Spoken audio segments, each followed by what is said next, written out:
Hello everyone.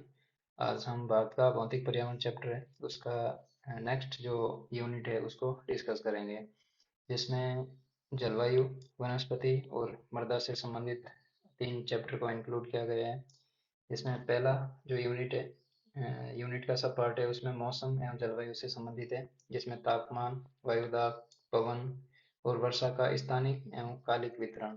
कहने का मतलब भारत के संबंध में तापमान, वायुदाब, पवन और वर्षा, temperature, air pressure, wind and जो रेनफॉल है उसका स्थानिक का कहने का मतलब है कि किसी क्षेत्र विशेष से, और कालिक वितरण का मतलब है टाइम पीरियड से, सर्दी और गर्मी में इनका पैटर्न क्या रहता है उनके बारे में बात बोल रहे हैं। उसके बाद में है भारतीय मानसून। भारतीय मानसून की क्रियाविधि क्या है, आरंभ और परिवर्तता क्या है। ठीक है, जो इंडियन मानसून है उसकी जो नेचर है उसके बारे में डिस्कस की गई है, और फिर उसमें ये बात बोली है कि जो भारतीय मानसून है उसका स्थानिक और कालिक जो वितरण है उसके बारे में डिस्कस करेंगे। कि इसमें बोला है कि जो भारतीय मानसून की जो रेनफॉल वेरिएबिलिटी है, जो रेनफॉल की इंटेंसिटी है, ठीक है, उसमें किसी क्षेत्र विशेष से या जियोग्राफिकल एरिया में समय से संबंधित उनके पैटर्न को डिस्कस करेंगे। और उसके बाद में है जलवायु के प्रकार। ठीक है, तो कोपेन का जो जलवायु वर्गीकरण है उसको डिस्कस करेंगे। ठीक है, अगली सब यूनिट है वो प्राकृतिक वनस्पति के बारे में है, जिसमें वनों के प्रकार एवं वितरण के बारे में, जो फॉरेस्ट टाइप है इंडिया का और उनका डिस्ट्रीब्यूशन है, जो डिस्ट्रीब्यूशन का पैटर्न है उसके बारे में देखेंगे। उसके बाद में वन्य जीव संरक्षण। वन्य जीव संरक्षण में है कि वाइल्ड लाइफ प्रोटेक्शन का मतलब है कि जो गवर्नमेंट का इनिशिएटिव है और जो एक्ट है, ठीक है, जैसे हमने एक नेशनल पार्क और दूसरा जो टाइगर रिजर्व है उनके बारे में वीडियो में डिस्कस किया है। ठीक है, तो हमने देखा कि जो कंजर्वेशन का मेथड है, ठीक है, जो वन्य जीव संरक्षण का जो मेथड है इंडिया में नेशनल पार्क के रूप में, टाइगर रिजर्व, एलिफेंट रिजर्व, उसके बाद में रामसर साइट है, जो नेशनल और इंटरनेशनल इनिशिएटिव है उनको इंडिया में इम्प्लीमेंट किया गया है, तो उनके बारे में डिस्कस करेंगे। इसमें ऑलरेडी हमने नेशनल पार्क और टाइगर रिजर्व के बारे में डिस्कस किया है, आप प्ले लिस्ट में उन वीडियो को देख सकते हैं। उसके बाद में जीव मंडल निश्चय, ठीक है, बायोस्फीयर रिजर्व के बारे में, ठीक है, इनके बारे में डिटेल से आगे डिस्कस करेंगे। उसके बाद में तीसरी सब यूनिट है वो मृदा, सॉइल के बारे में है। ठीक है, तो सॉइल के प्रमुख प्रकार के बारे में है और विभाजन है, तो भारत में कौन से क्षेत्र में किस प्रकार की मृदा पाई जाती है उनके बारे में है। उसके बाद में मृदा अवकर्षण और संरक्षण। तो आज का हमारा जो मेन टॉपिक है वो जलवायु से संबंधित है। ठीक है, तो इसके बारे में चलिए डिस्कशन स्टार्ट करते हैं। तो जलवायु अध्याय 4 है, ठीक है, उसमें दिया हुआ है। ठीक है, तो चलिए डिस्कशन स्टार्ट करते हैं। शुरुआत में कुछ जो मेन टॉपिक थीम होती है, जैसे जलवायु है, ठीक है, तो जलवायु में कुछ ऐसे क्वेश्चन रेज किए गए हैं, ठीक है, बेसिक क्वेश्चन की एक्चुअली में जलवायु को कैसे डिफाइन किया जाता है। ठीक है, तो उनके बारे में दे रखा है कि आप गर्मियों में ज़्यादा पानी पीते हैं, आपके गर्मियों के वस्त्र सर्दियों के वस्त्र से अलग होते हैं। उत्तरी भारत में आप गर्मियों में हल्के वस्त्र तथा सर्दियों में ऊनी वस्त्र पहनते हैं। दक्षिणी भारत में ऊनी वस्त्र की जरूरत नहीं होती है, उसका भी ये कारण है, आगे देखेंगे। उत्तरी पूर्वी राज्यों में पहाड़ियों को छोड़कर सर्दियाँ मृदु होती है, ठीक है, उसका कारण क्या है वो भी देखेंगे। विभिन्न ऋतुओं में मौसम की दशाओं में भिन्नता पाई जाती है। ठीक है, विभिन्न ऋतुओं में मौसम की दशाओं में भिन्नता पाई जाती है, जो जलवायु का रिजल्ट है। उसके बाद में है कि ये भिन्नता मौसम के तत्वों जैसे तापमान, वायुदाब, पवनों की दिशा एवं गति, आर्द्रता और वर्षण इत्यादि में परिवर्तन से आती है। अब जो शुरुआत में ये दो तीन क्वेश्चन पूछे हैं कि पहली बात तो आप ज़्यादा पानी पीते हैं, उसके बाद में सर्दियों और गर्मियों में आपके वस्त्र का जो पैटर्न है वो अलग रहता है। ठीक है, गर्मियों में हल्के वस्त्र पहनते हैं और सर्दियों में ऊनी वस्त्र पहनते हैं। ठीक है, दक्षिणी भारत में ऊनी वस्त्र की जरूरत नहीं पड़ती है, क्योंकि वहाँ पे शीत ऋतु एब्सेंस है। ठीक है, वहाँ पे शीत ऋतु नहीं पाई जाती है। ठीक है, वहाँ पर टेम्परेचर यूनिफॉर्म रहता है। ठीक है, तो इस वजह से वहाँ पर शीत ऋतु अनुभव नहीं की जाती है। ठीक है, उसके बाद में पहाड़ियों को छोड़कर जो उत्तरी पूर्वी राज्य में पहाड़ियों को छोड़कर सर्दियाँ मृदु है, कहने का मतलब ज़्यादा सीवियर विंटर सीजन नहीं रहती है उत्तरी पूर्वी जो सेवन सिस्टर स्टेट है वहाँ पर। ठीक है, तो इन सभी का जो कारण है वो ये है कि जो मौसम के तत्व है, ठीक है, जो वेदर के कंपोनेंट है, जिसमें तापमान, वायुदाब, पवनों की दिशा, गति, आर्द्रता, वर्षण इत्यादि, इनमें चेंजेस आता रहता है, तो उनकी वजह से ये जो सिचुएशन है क्रिएट होती है ग्रीष्म और शीत ऋतु की। ठीक है। उसके बाद में आगे है कि ये मौसम और जलवायु, ठीक है, जो वेदर एंड क्लाइमेट में डिफरेंस है वो क्या है कि मौसम वायुमंडल की क्षणिक अवस्था है। ठीक है। मौसम वायुमंडल की क्षणिक अवस्था है, जबकि जलवायु का तात्पर्य अपेक्षाकृत लंबे समय की मौसमी दशाओं के औसत से होता है। मौसम जल्दी जल्दी बदलता है, जैसे कि एक दिन में या एक सप्ताह में, परंतु जलवायु में बदलाव 50 या इससे अधिक वर्षों में आता है। ठीक है। पर्टिकुलर किसी हम लोकेशन की बात करें और वहां पर हम मौसम और जलवायु की बात करें, फॉर एग्जांपल हम जयपुर का एग्जांपल लें। जयपुर में यदि मौसम और जलवायु को डिफाइन करना हो तो कैसे डिफाइन करेंगे कि मौसम की बात करते हैं। मौसम का, जयपुर में मौसम का ये सीन रहता है कि ग्रीष्म ऋतु में जो सिचुएशन रहती है वो टेम्परेचर हाई रहता है। ठीक है। जैसे ग्रीष्म ऋतु में जून जुलाई के आसपास, मार्च अप्रैल जून जुलाई में जयपुर में टेम्परेचर हाई रहता है। ठीक है। और उसके बाद में टेम्परेचर हाई रहने की वजह से जो वायु दाब है, ठीक है, वो कम रहता है। ठीक है। पवनों की दिशा है, ठीक है, वो भी दिशा और गति है, उसमें भी चेंजेस आते रहते हैं। आर्द्रता, ठीक है, कम रहती है। उसके बाद में जो वर्षण की कंडीशन है वो धीरे धीरे, जैसे जैसे मानसून ऋतु आती है वैसे वैसे बारिश होती है। यदि ये पैटर्न है वो प्रतिवर्ष लगभग 30-35 साल तक, बहुत लंबे टाइम तक इस क्षेत्र में सेम चीज, जो सेम पैटर्न है वो फॉलो हो रहा है। ठीक है। जैसे 2020 में ये सिचुएशन थी, तो 2021 में, 22 में, ऐसे करके ये सिचुएशन चलती जाएगी, ये पैटर्न बना रहेगा। तो इसको ओवर द टाइम पीरियड इसको जलवायु नाम दे देंगे। ठीक है। तो ये बेसिकली इसका एग्जाम्पल से समझ सकते हैं। उसके बाद में है नेक्स्ट, अगला जो बात बोल रहा है ये है कि अपनी पहले की कक्षा में आप मानसून के बारे में पढ़ चुके हैं। एक्चुअली में हम अभी 11th क्लास की एनसीईआरटी से डिस्कशन शुरू कर रहे हैं। तो ये 11th और 12th का डिस्कशन करने के बाद में हम जो छठी से 10वीं तक की जो जियोग्राफी की बुकें हैं उनके बारे में भी डिस्कस करेंगे। तो उस समय हम वापस इस चीज़ को डिटेल से डिस्कस करेंगे कि मानसून शब्द का अर्थ क्या है। ठीक है। और मानसून से अभिप्राय ऐसी जलवायु से है जिसमें ऋतु के अनुसार पवनों की दिशा में उत्क्रमण हो जाता है। भारत की जलवायु उष्ण मानसूनी है। इसमें हम आगे देखेंगे कि जो मानसून है उसकी जो पवनों की जो नेचर है वो हर एक 6 महीने में चेंज होती है। ठीक है। दक्षिण पश्चिम से उत्तर पूर्व और उत्तर पूर्व से दक्षिण पश्चिम। तो उसका मेन कारण क्या है, इसको हम इसी चैप्टर में डिटेल से पढ़ेंगे। तो आगे ये बोल रहा है कि भारत की जलवायु उष्ण मानसूनी है, जो दक्षिणी एवं दक्षिणी पूर्वी एशिया में पाई जाती है। ठीक है। तो दक्षिणी एवं दक्षिणी पूर्वी एशिया है, ठीक है, उसमें जो जलवायु है वो उष्ण मानसूनी पाई जाती है। ठीक है। ग्रीष्म मानसूनी टाइप की पाई जाती है। ठीक है। जिसमें गर्मी भी हो और वर्षा भी हो। ठीक है। तो चलिए आगे डिस्कशन करते हैं। ये बोल रहा है कि मानसून जलवायु में एक रूपता एवं विविधता। ठीक है। मानसून पवनों की व्यवस्था भारत और दक्षिणी पूर्वी एशिया के बीच एकता को बल प्रदान करती है। मानसून पवनों की व्यवस्था भारत और दक्षिणी पूर्वी एशिया के बीच एकता को बल प्रदान करती है। कहने का मतलब जैसे ही क्लाइमेटिक कंडीशन मानसून से संबंधित इंडिया में है, वैसे की वैसी दक्षिण पूर्वी एशिया में भी है। ठीक है। मानसून जलवायु की व्यापक एकता के इस दृष्टिकोण से किसी को भी जलवायु की प्रादेशिक भिन्नता की उपेक्षा नहीं करनी चाहिए। यही भिन्नता भारत के विभिन्न प्रदेशों के मौसम और जलवायु को एक दूसरे से अलग करती है। ठीक है। कहने का मतलब ये बात बोल रहा है कि मानसून जलवायु की व्यापक एकता के इस दृष्टिकोण से किसी को भी जलवायु के प्रादेशिक भिन्नताओं की उपेक्षा नहीं करनी चाहिए। ठीक है। उसका कारण ये है कि यही भिन्नता भारत के विभिन्न प्रदेशों के मौसम एवं जलवायु को एक दूसरे से अलग करती है। ठीक है। उसके बाद में कि उदाहरण के लिए दक्षिण में केरल तथा तमिलनाडु की जलवायु, उत्तर में उत्तर प्रदेश और बिहार की जलवायु से अलग है। कहने का मतलब भारत और दक्षिणी पूर्वी एशिया में जो जलवायु, जो मानसूनी टाइप की जलवायु पाई जाती है वो सेम है। ठीक है।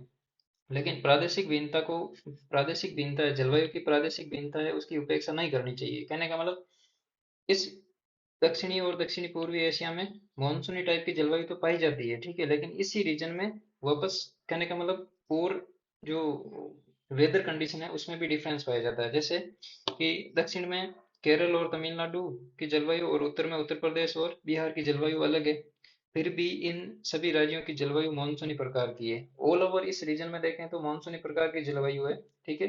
लेकिन इसी रीजन में किसी ए लोकेशन से बी लोकेशन पे जलवायु या जो मौसम जो वेदर कंडीशन है वो अलग हो सकती है। वेदर कंडीशन का मतलब टेम्परेचर कम हो सकता है। जैसे यहाँ पर बिहार, सॉरी, केरल और तमिलनाडु में क्या सिचुएशन है कि यहाँ पर टेम्परेचर हाई रहता है, ठीक है। और आर्द्रता ह्यूमिडिटी भी हाई रहती है, और उसकी वजह से रेनफॉल, ठीक है, इंटेंसिटी है वो भी हाई रहती है। लेकिन बिहार और उत्तर प्रदेश में ये सिचुएशन उल्टी है, ठीक है। टेम्परेचर कभी बढ़ता है कभी कम होता है, ठीक है। रेनफॉल कभी ज़्यादा होती है कभी कम होती है, ठीक है। उसके बाद में जो ह्यूमिडिटी है उसका जो पैटर्न है वो भी अलग रहता है, ठीक है।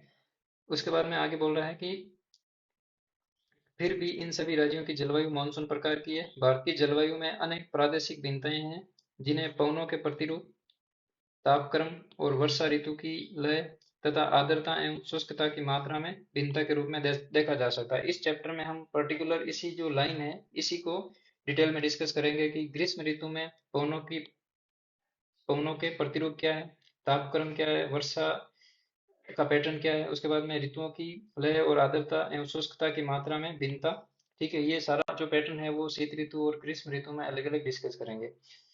इन प्रादेशिक विविधताओं का जलवायु के उपवर्गों के रूप में वर्णन किया जा सकता है।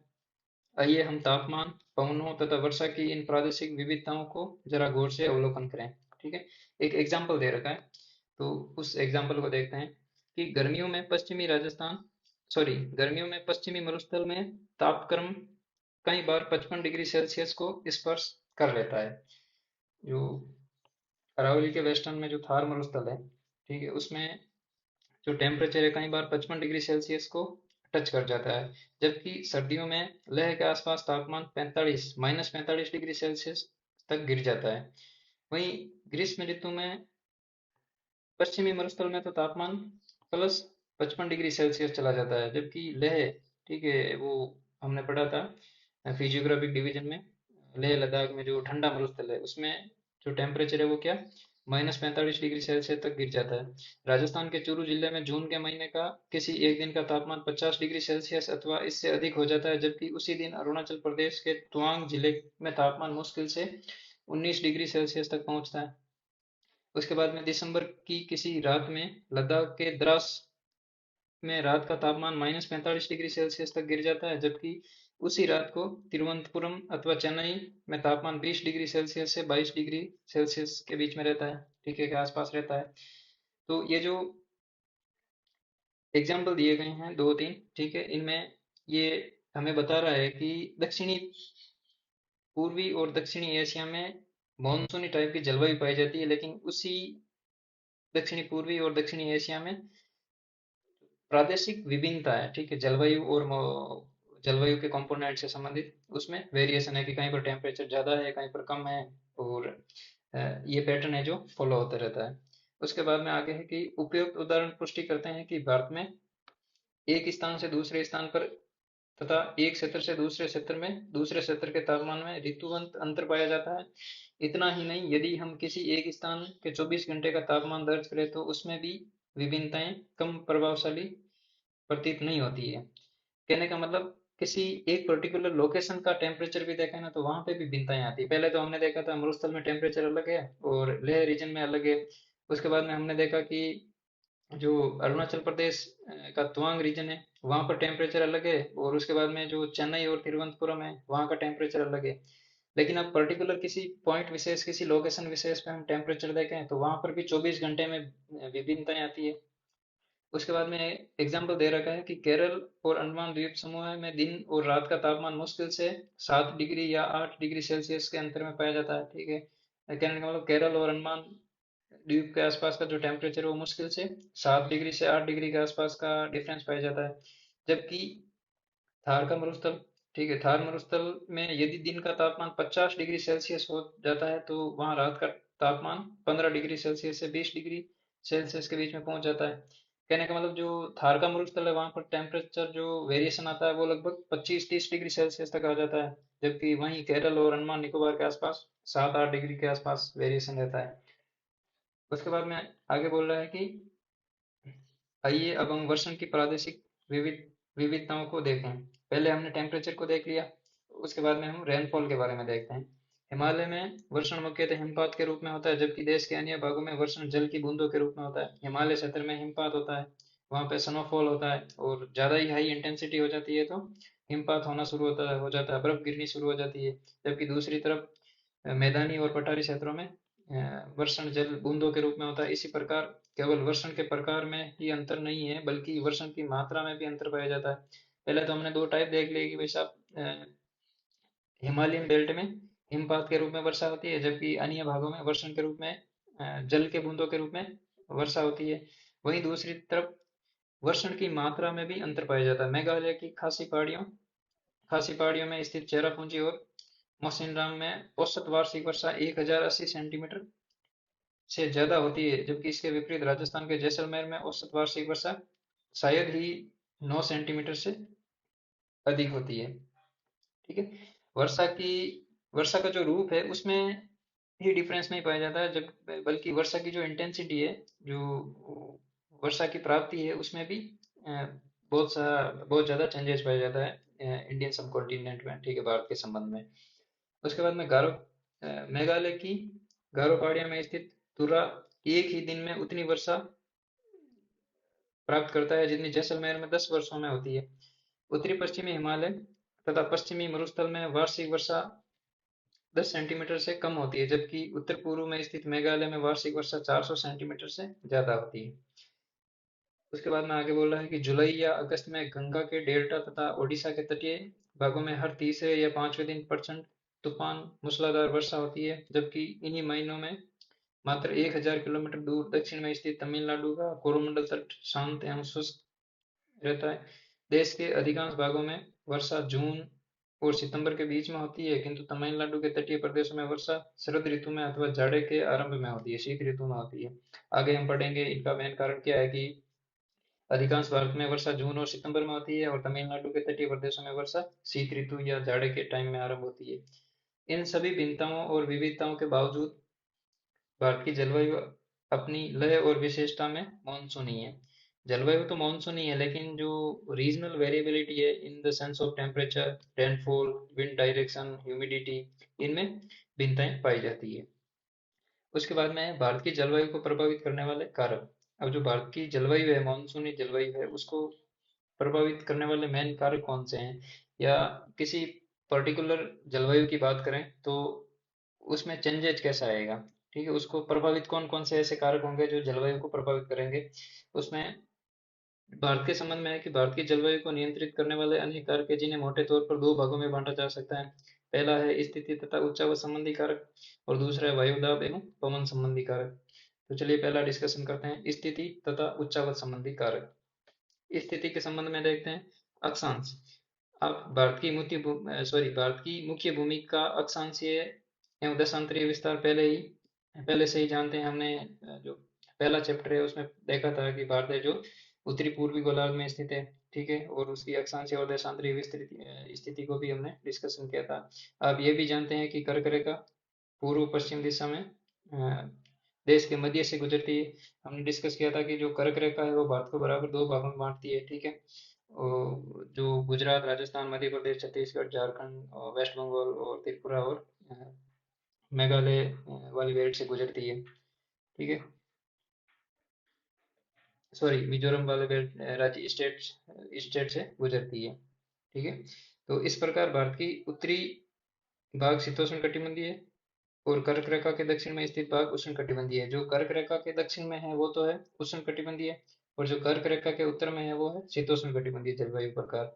उष्ण कटिबंधीय उष्ण कटिबंध भूमध्य रेखा के अधिक निकट होने के कारण सारा साल ऊंचे तापमान और कम दैनिक और वार्षिक तापांतर का अनुभव करता है।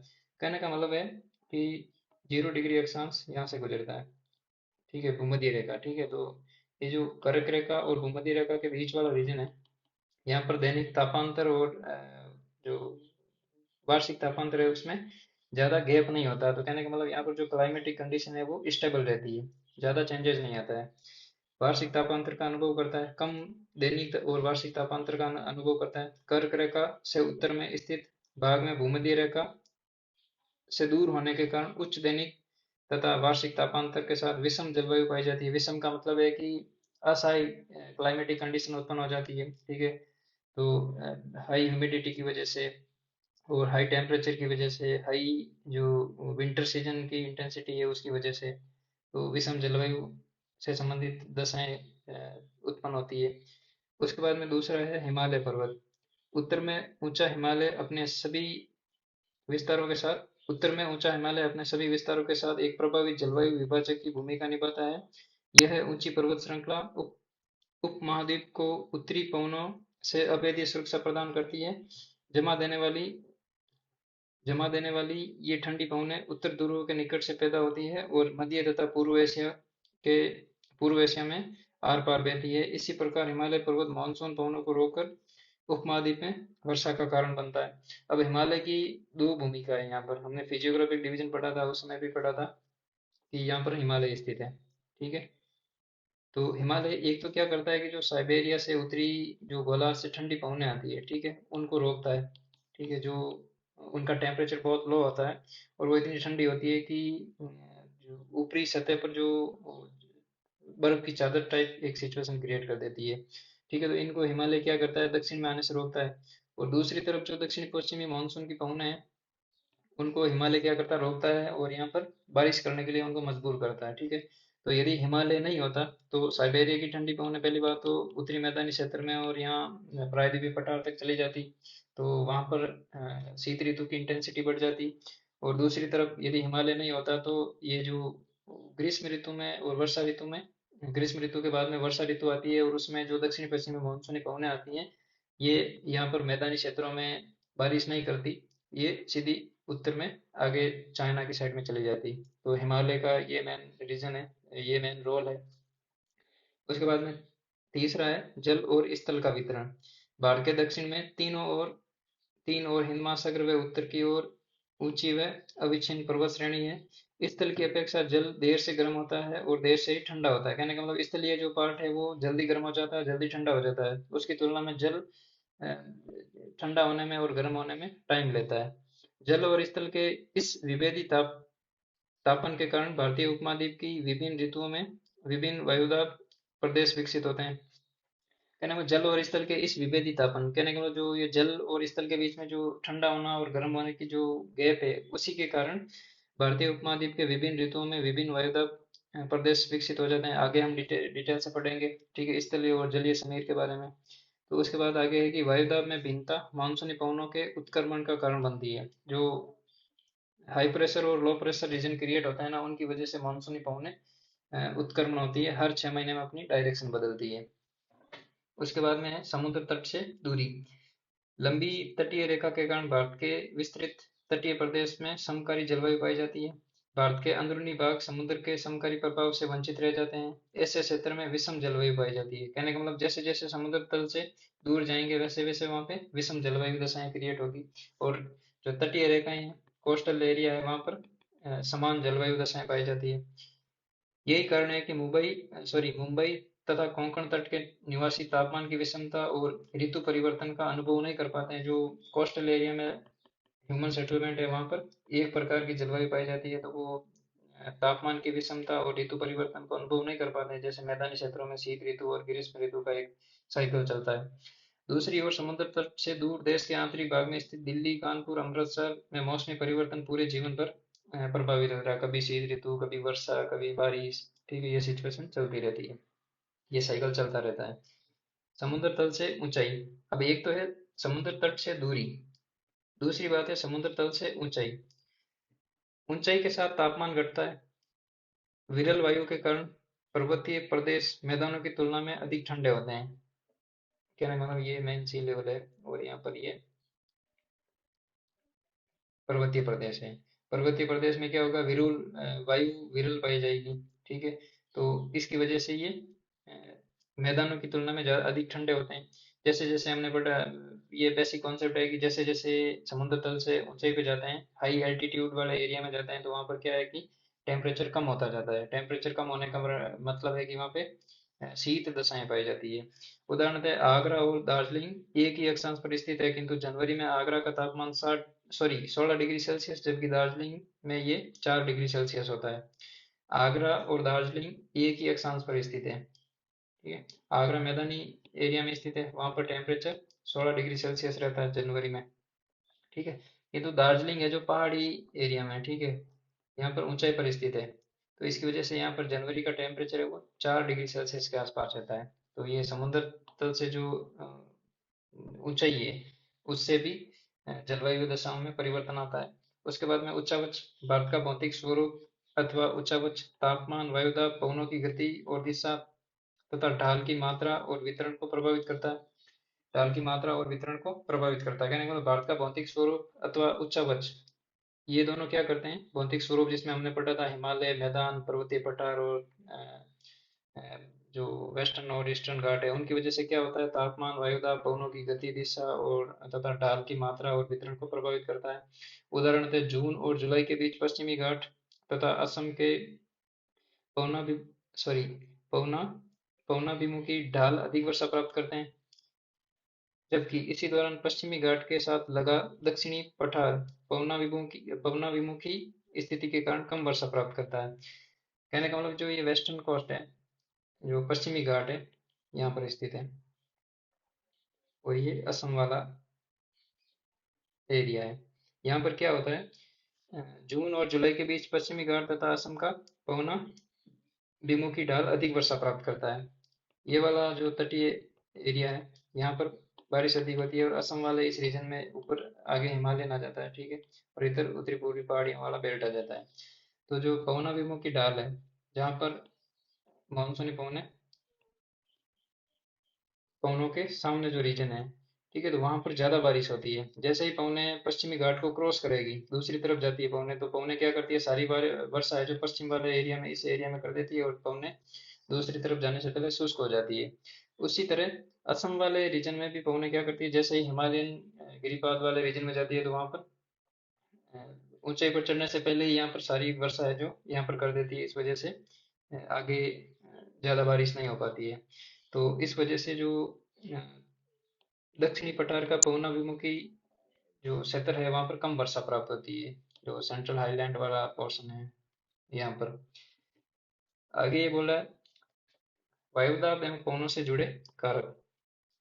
भारत की स्थानीय जलवायु में पाई जाने वाली विविधता को समझने के लिए निम्नलिखित 3 कारकों की क्रियाविधि को जानना आवश्यक है। अभी हमने जस्ट पहले पढ़ा था कि जो भारतीय जलवायु है उनको प्रभावित करने वाले बहुत से कारक है। उससे पहले हमने पढ़ा था कि जो क्षेत्रीय विविधता है, चाहे वो टेम्परेचर से संबंधित हो, चाहे वर्षा से संबंधित हो, उसमें बहुत सारी वेरिएशन है। तो उनका मेन कारण क्या है, कि पहला कारण है वायुदाब एवं पवनों का धरातल पर वितरण। जो इंडियन सब कॉन्टिनेंट है, जो भारतीय उपमहाद्वीप है, और बेसिकली भारत की बात करें हम, ठीक है, विशेष रूप से, तो इसमें क्या है, वायुदाब एवं पवनों का धरातलीय वितरण। उसके बाद में भूमंडलीय मौसम को नियंत्रित करने वाले कारक एवं विभिन्न वायु संहतियों एवं जेट प्रवाह के अंतर्वाह द्वारा उत्पन्न ऊपरी वायु संचरण।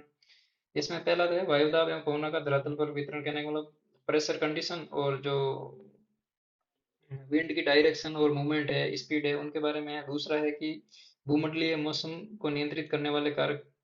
भूमंडलीय मौसम को नियंत्रित करने वाले कारक कौन कौन से हैं, जैसे वायु संहतियां, जेट स्ट्रीम है, ठीक है, उनका जो उनसे संबंधित जो उत्पन्न ऊपरी वायुमंडलीय वायु संचरण है, उससे संबंधित दूसरा कारण हो गया। तीसरा है शीतकाल में पश्चिमी विक्षोभों तथा दक्षिणी पश्चिमी मानसून काल में उष्ण कटिबंधीय अवदाबों के भारत में अंतर्वहन के कारण उत्पन्न वर्षा की अनुकूल दशाएं। ठीक है, जो पश्चिमी विक्षोभ है उनकी वजह से भारत के उत्तरी और उत्तरी पश्चिमी पोर्शन में जो वर्षा की दशाएं उत्पन्न होती है, और उसके बाद में दक्षिणी पश्चिमी मानसून से पूरे भारत में जो वर्षा होती है, उनके संबंध में जो दशाएं हैं, अनुकूल दशाएं हैं, उसके संबंध में बातें बोली है। उसके बाद में आगे है, उपयुक्त 3 कारकों की क्रियाविधि को शीत व ग्रीष्म ऋतु के संदर्भ में अलग अलग भली भांति समझा जा सकता है। इसमें शीत ऋतु में देखते हैं कि शीत ऋतु में मौसम की क्रियाविधि, शीत ऋतु में धरातलीय वायुदाब एवं पवनें, उनकी डायरेक्शन क्या रहती है। और उसके बाद में आगे है कि जेट प्रवाह और ऊपरी वायु संचरण का सिस्टम सर्कुलेशन क्या है। और उसके बाद में पश्चिमी चक्रवातीय विक्षोभ तथा उष्ण कटिबंधीय चक्रवात का पैटर्न क्या है। तो चलिए पहले शीत ऋतु से संबंधित देखते हैं, उसके बाद में ग्रीष्म ऋतु से संबंधित डिस्कशन करेंगे। तो शीत ऋतु में मौसम की क्रियाविधि, इसमें धरातलीय वायुदाब तथा पवने। शीत ऋतु में भारत का मौसम मध्य एवं पश्चिमी एशिया में वायुदाब के वितरण से प्रभावित है। कहने का मतलब पश्चिमी और मध्य एशिया, सेंट्रल एशिया में कौन कौन से देश हैं? जो कजाकिस्तान, उज्बेकिस्तान, तुर्कमेनिस्तान, ये वाला रीजन है। उसके बाद में पश्चिमी एशिया में ईरान, इराक, वो अरब कंट्रीज हो गया, ठीक है, ये वाला रीजन है।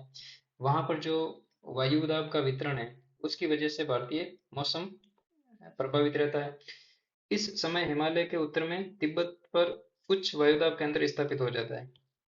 ठीक है, शीत ऋतु में क्या होता है कि हिमालय के उत्तर में तिब्बत पर उच्च वायुदाब केंद्र स्थापित हो जाता है। जैसे ये इंडिया है और यहाँ पर तिब्बत वाला पोर्शन है, तो यहाँ पर क्या हाई प्रेशर क्रिएट हो जाता है। तो इस उच्च वायुदाब केंद्र के दक्षिण में भारतीय उपमहाद्वीप की ओर निम्न स्तर पर धरातल के साथ साथ पवनों का प्रवाह आरंभ हो जाता है। मध्य एशिया के उच्च वायुदाब केंद्र से बाहर की ओर चलने वाली धरातलीय पवनें भारत में शुष्क महाद्वीपीय पवनों के रूप में पहुंचती है। चलिए ये बात बिल्कुल समझ में नहीं आई होगी, इसको डिस्कस करते हैं कि इस ये उच्च वायुदाब केंद्र कहाँ बना? मध्य एशिया और पश्चिमी एशिया में। ठीक है, तो मध्य एशिया और पश्चिमी एशिया में जो उच्च वायुदाब केंद्र बना, और उसके साथ ही सॉरी यहाँ पे ये तिब्बत का उच्च वायुदाब केंद्र है उसकी बात कर रहा, सॉरी। जो तिब्बत का उच्च वायुदाब केंद्र है, उसके दक्षिण में भारतीय उपमहाद्वीप की ओर निम्न स्तर पर धरातल के साथ साथ पवनों का प्रवाह होता है। कहने का मतलब जो उच्च वायुदाब हाई प्रेशर क्रिएट हुआ था, वो क्या करता है, भारतीय उपमहाद्वीप की तरफ यहाँ पर पवनों को इस डायरेक्शन में मूव कर रहा है, क्योंकि यहाँ पे लो प्रेशर सिचुएशन है। ठीक है, तो पवनें हाई प्रेशर से लो प्रेशर की तरफ मूव करती है। ठीक है, तो तिब्बत तिब्बत पर उच्च वायुदाब केंद्र के दक्षिण में भारतीय उपमहाद्वीप की ओर निम्न स्तर पर धरातल के साथ साथ पवनों का प्रवाह प्रारंभ हो जाता है। मध्य एशिया के उच्च वायुदाब केंद्र से बाहर की ओर चलने वाली धरातलीय पवनें भारत के शुष्क महाद्वीपीय पवनों के रूप में पहुंचती है। कहने का मतलब एक तो हाई प्रेशर जो तिब्बतन रीजन था, वहां पर हाई प्रेशर क्रिएट हुआ था, तो वहां से पवनें भारतीय उपमहाद्वीप की तरफ आ रही थी, और दूसरी तरफ जो पश्चिमी विक्षोभ है, ठीक है, मध्य एशिया के उच्च वायुदाब केंद्र से बाहर, ठीक है, जो मध्य एशिया के रीजन में जो हाई प्रेशर क्रिएट हुआ था, तो वहां से भी पवनें भारतीय उपमहाद्वीप की तरफ मूव हो रही है। ठीक है, पहुंचती है। ये महाद्वीपीय पवनें उत्तर पश्चिमी भारत में व्यापारिक पवनों के संपर्क में आ जाती है। तो व्यापारिक पवनें, जैसा हम सबको पता है कि जो व्यापारिक पवनों की डायरेक्शन है, वो उत्तरी गोलार्ध में उत्तर पूर्व से दक्षिण पश्चिम दिशा की तरफ मूव कर रही है। ठीक है, तो इनके संपर्क में आ जाती है, लेकिन इस संपर्क क्षेत्र की स्थिति स्थायी नहीं है, कहने का मतलब कंटिन्यूअस नहीं है। ठीक है, ये चेंज होती रहती है। ठीक है, साल में चेंज होती रहती है।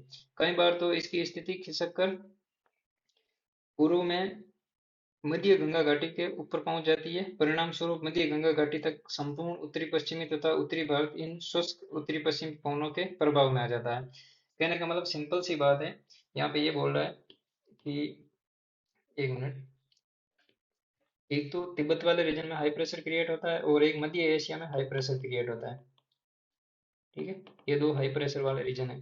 अब पवने क्या है, हाई प्रेशर से लो प्रेशर की तरफ जाती है, और शीत ऋतु में इंडियन जो सब कॉन्टिनेंट है, जो इंडियन मैदानी क्षेत्र है, वहां पर ये सिचुएशन क्रिएट होती है। तो पवने क्या करती है, तिब्बत वाले रीजन से भारतीय उपमहाद्वीप की तरफ आती है, और दूसरी तरफ जो सेंट्रल एशियन कंट्रीज है, वहां पर जो हाई प्रेशर क्रिएट हुआ था, वहां से भी पवने इधर मूव हो रही है।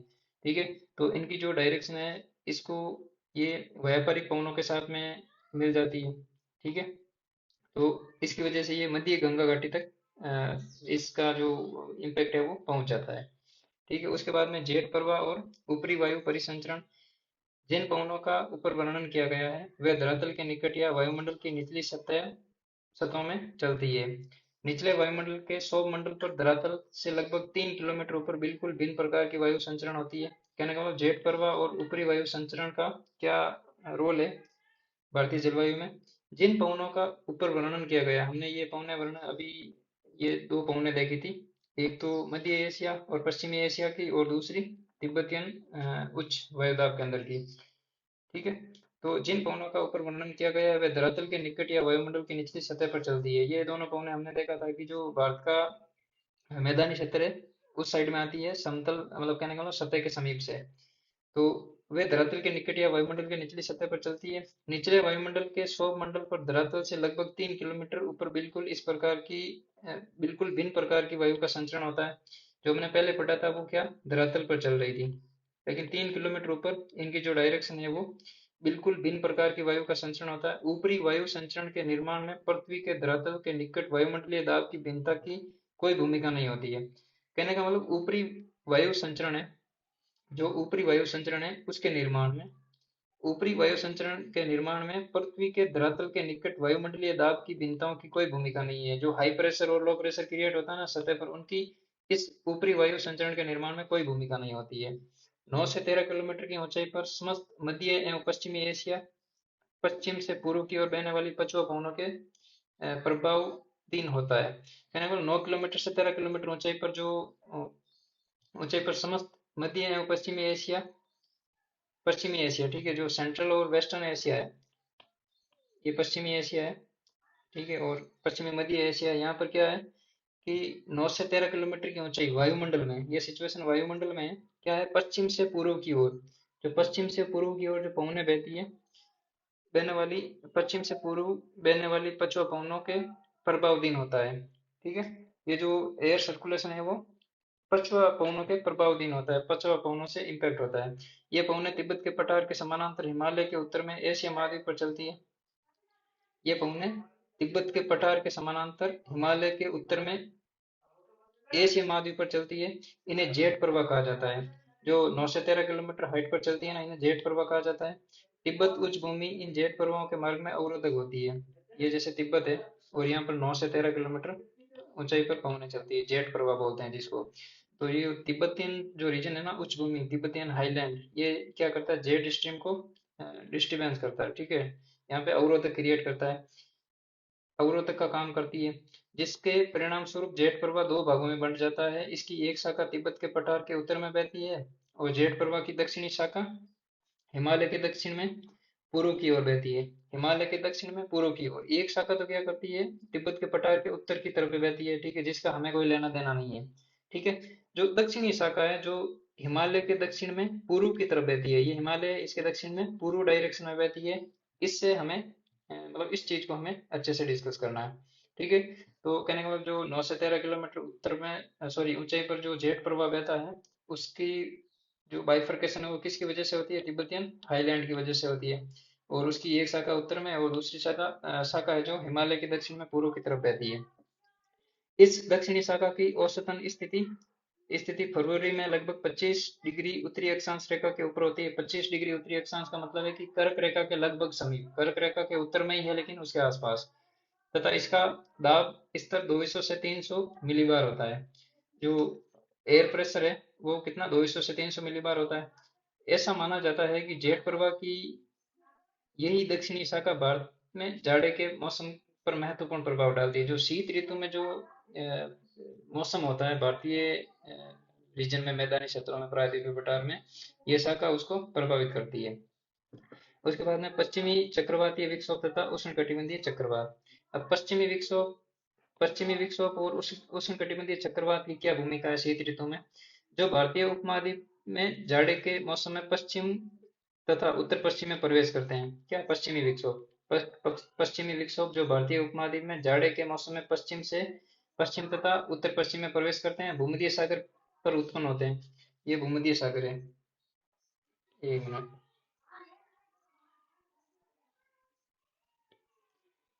पश्चिमी विक्षोभ है जो भारतीय उपमहाद्वीप में जाड़े के मौसम में पश्चिम तथा उत्तर पश्चिम में प्रवेश करते हैं। ये इंडिया है, ये इनका पश्चिम है, पश्चिम पोर्शन है, और ये उत्तर पश्चिम है, ठीक है, ये वाला बेल्ट। इसमें है कि भूमध्य सागर से उत्पन्न होते हैं, ये मेडिटेरेनियन सी है, भूमध्य सागर यहाँ से उत्पन्न होते हैं। भारत में इनका प्रवेश पश्चिमी जेट प्रवाह द्वारा होता है। पश्चिमी जेट प्रवाह, अभी हमने एक डायग्राम देखा था, ये पश्चिमी जेट प्रवाह, ठीक है, ये लगभग 9 से 13 किलोमीटर की ऊंचाई पर है वायुमंडल में, इसके साथ में होता है। भारत में इनका प्रवेश पश्चिमी जेट प्रवाह द्वारा होता है। शीतकाल में रात्रि के तापमान में वृद्धि इन विक्षोभों के आने का पूर्व संकेत है। कहने का मतलब शीत ऋतु में जब तापमान नाइट टाइम में जो टेम्परेचर है वो अ, बढ़ जाता है, ठीक है, असह्य स्थिति उत्पन्न होती है, ह्यूमिडिटी ज़्यादा हो जाती है, ठीक है, तो इस वजह से ये मतलब अंदाजा लगाया जा सकता है कि इस समय पश्चिमी विक्षोभ आने की संभावना है। ठीक है। उसके बाद में उष्णकटिबंधीय चक्रवात बंगाल की खाड़ी तथा हिंद महासागर में उत्पन्न होते हैं। अब ये जेट स्ट्रीम जो पश्चिमी विक्षोभ है, पश्चिमी चक्रवातीय विक्षोभ, इसकी भूमिका इतनी है। ठीक है, उसको आगे डिस्कस करेंगे डिटेल में। ठीक है। तो शीत ऋतु में जो पश्चिमी विक्षोभ आते हैं उनकी जनरल डायरेक्शन क्या होती है, भूमध्य सागर से उत्पन्न होते हैं। 9 से 13 किलोमीटर ऊंचे पर जो जेट स्ट्रीम होती है उसके साथ में ये प्रवाह करते हैं, और ये उत्तरी और उत्तरी पश्चिमी भारत में इस वाले रीजन में बहते हैं। ठीक है। और उनका अंदाजा कैसे लगा सकते हैं कि शीत ऋतु में रात्रि के तापमान में यदि वृद्धि हो जाती है तो शीत ऋतु में जो विक्षोभ आने की संभावना है वो पूर्व संकेत माना जाता है। उष्णकटिबंधीय चक्रवात बंगाल की खाड़ी तथा हिंद महासागर में उत्पन्न होते हैं। इन उष्णकटिबंधीय चक्रवातों में तेज गति की हवाएं चलती है और भारी बारिश होती है। ठीक है। तेज गति की हवाएं चलती है और भारी बारिश होती है। चक्रवात तमिलनाडु, आंध्र प्रदेश और ओडिशा के तटीय भागों पर टकराते हैं। ये इस वाले रीजन में उष्णकटिबंधीय चक्रवात आते हैं, तमिलनाडु, आंध्र प्रदेश और ओडिशा, इस वाला कोरोमंडल और उत्तरी सरकार कोस्ट के आसपास। मूसलाधार वर्षा और पवनों की तीव्र गति के कारण ऐसे अधिकतर चक्रवात अत्यधिक विनाशकारी होते हैं। क्या आपने अपने दूरदर्शन पर प्रसारित जैसे ताउते, गुलाब है, इस टाइप के जो चक्रवात है वो रिसेंट टाइम में इस कोस्ट पर टकराए हैं। ठीक है। तो आज के सेशन में इतना ही करेंगे। अगले सेशन में हम ग्रीष्म ऋतु में मौसम संबंधी क्रियाविधि को डिस्कस करेंगे।